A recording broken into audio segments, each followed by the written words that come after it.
un homme marié passait de longues heures dans le garage de la maison qu'il partageait avec sa femme handicapée. Un jour, elle l'a secrètement suivi pour savoir pourquoi.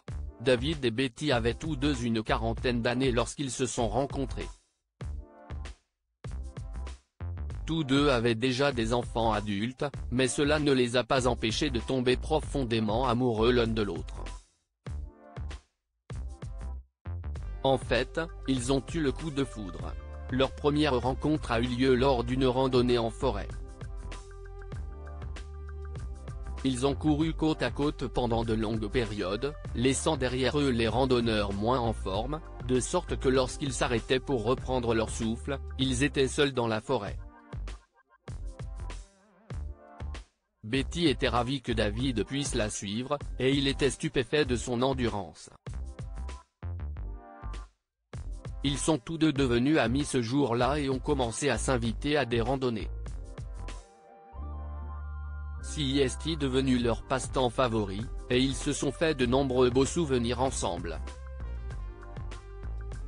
Ils sont également devenus plus proches et plus intimes jusqu'à ce qu'ils commencent à sortir ensemble. Leur relation est devenue si sérieuse qu'ils ont commencé à envisager de se marier. Cependant, tout a changé un soir fatidique. Les deux tourtereaux revenaient d'une randonnée en voiture lorsqu'ils ont roulé sur un clou qui a percé le pneu avant du véhicule. David a perdu le contrôle de la voiture après cela, et ils ont fini par avoir un accident. David s'en est tiré avec des blessures mineures, mais Betty a subi une fracture de la colonne vertébrale, qui l'a rendu incapable de se servir de ses jambes.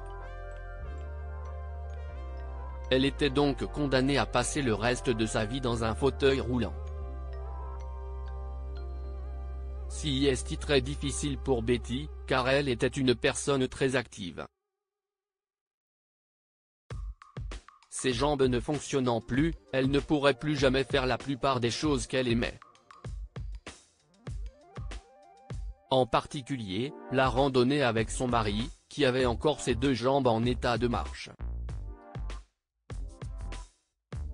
Au cours des premiers mois qui ont suivi l'accident, David a essayé d'éviter les randonnées, même lorsque leurs collègues lui lançaient des invitations, il les rejetait. Il continue ainsi jusqu'à ce que Betty le supplie de ne pas le faire. Elle lui a fait comprendre que son problème ne devait en aucun cas l'empêcher de profiter de ce qu'il aime, et même s'il a refusé d'écouter au début, il a fini par reprendre la randonnée. Cependant, malgré le fait qu'elle ait donné sa bénédiction, Betty ne peut s'empêcher de se sentir trompée. Elle devient lentement déprimée et finit par essayer de décourager David de l'épouser. Un jour, lorsque David lui a demandé pourquoi elle faisait tant d'efforts pour en finir avec lui, elle s'est écriée « Je suis une infirme. Et je m'en fiche », a-t-il répondu. J'ai des yeux pour voir et je suis toujours décidé à t'épouser. Mais je ne peux plus être la femme dont tu es tombé amoureux, a-t-elle sangloté. La femme dont je suis tombé amoureux est toujours là et le fait de ne pas pouvoir marcher n'y change rien. La semaine suivante, David a demandé Betty en mariage, et elle a accepté à contre-cœur. Ils se sont mariés dans une église et ont emménagé dans leur nouvelle maison, qui était un manoir donnant sur une forêt dans laquelle Betty aurait aimé faire de la randonnée. Elle était de plus en plus déprimée chaque jour, pensant aux choses qu'elle ne pouvait plus faire. Elle verse une larme à chaque fois que son fauteuil roulant s'embourbe dans l'herbe lorsqu'elle essaie d'explorer ne serait-ce qu'un peu la forêt derrière leur maison.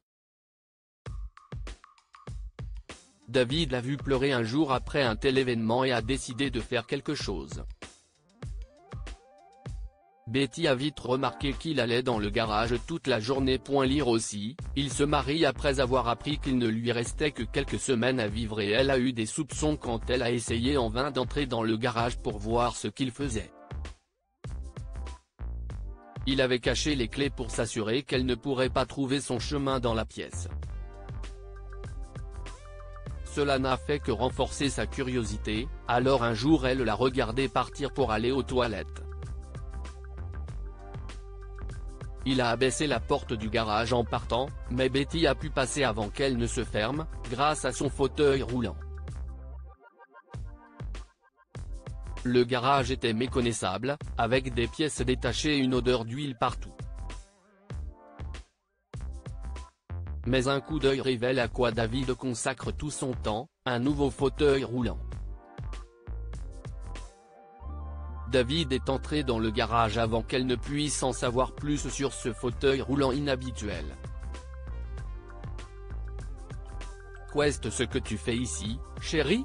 C'était censé être une surprise, a-t-il dit. Raconte-moi ça David, lui a-t-elle dit. Et il l'a fait. Je l'appelle le réservoir à fauteuil roulant et je l'ai fait pour Tyler à faire de la randonnée avec moi. J'ai vu à quel point tu le voulais, alors j'ai décidé de le faire pour toi. Il peut rouler sur n'importe quelle surface, y compris la forêt, et il est très sûr. Les yeux de Betty se sont remplis de larmes, réalisant à quel point son mari l'aimait. Merci beaucoup, David, si est tout ce qu'elle réussit à dire. Le lendemain, David met la touche finale au fauteuil roulant et Betty l'emmène faire un tour. Il fonctionne si bien qu'elle peut à nouveau profiter d'une randonnée après une si longue période. Dans les mois qui suivent, des personnes comme Betty commencent à acheter des répliques du fauteuil roulant construit par David, et celui-ci devient rapidement populaire parmi les personnes handicapées, faisant de David un homme riche dans le processus. Et tout cela est arrivé à cause de son désir de continuer à faire des randonnées avec sa femme. Quoi avons-nous appris de cette histoire ? La prévenance est importante dans toute relation. David a remarqué à quel point sa femme souffrait d'être tenue à l'écart de l'extérieur à cause de son handicap, alors il a imaginé un moyen de l'aider. Son remue-ménage a conduit à la création du réservoir en fauteuil roulant, qui a aidé non seulement sa femme, mais aussi de nombreuses autres personnes handicapées à reprendre leurs activités de rêve. Le véritable amour est souvent inconditionnel. Lorsque la femme de David a perdu sa capacité à marcher, elle a pensé qu'il ne voudrait rien avoir à faire avec elle, et a donc essayé de le repousser. Il a résisté et est resté à ses côtés, allant jusqu'à l'épouser malgré tous ses découragements. Pourquoi ? Parce qu'il avait trouvé son âme sœur et qu'aucun accident ne pouvait changer cela. Partagez cette histoire avec vos amis. Elle pourrait égayer leur journée et les inspirer. Si vous avez aimé cette histoire, vous aimerez peut-être celle d'une veuve qui a partagé un moment émouvant avec son enfant après la disparition de son époux.